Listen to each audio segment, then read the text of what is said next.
I always knew that I wanted to work with children. When I was in high school, I worked in summer camps, I did childcare, and so I knew that I wanted to go into education.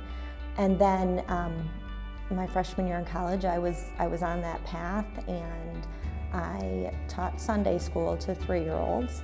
And I knew that at that time that I wanted to focus on the kids that were struggling a little bit more and had more challenges, kind of a specialty area.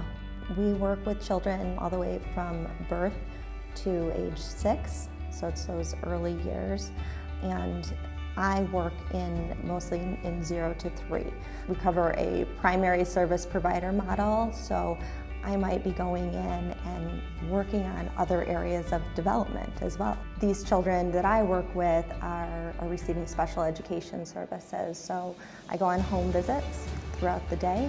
So I'm driving around from home to home and providing the intervention right in the home and try to incorporate that into the child's daily routine. So I'm doing a lot of coaching of families.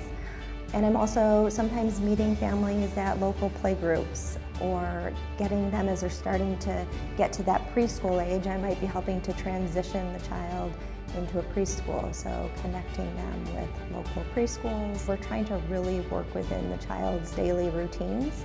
So we are, if the child is struggling, say with communication, we're looking at not just sitting on the living room floor and we're working on an isolated skill. We're trying to take that skill and move it into lots of routines of the day. So that might be during mealtime, during outings, things like that. So we're taking the strategies that we're teaching the parent and we're talking about how can we incorporate that into their daily, everyday routines. Connection is one of my biggest values. So helping families, helping parents connect at a different level with their child. I work with a lot of families that their child might have just been diagnosed with autism, and so connection is really challenging. So helping that relationship grow and that learning how to connect with their child is huge.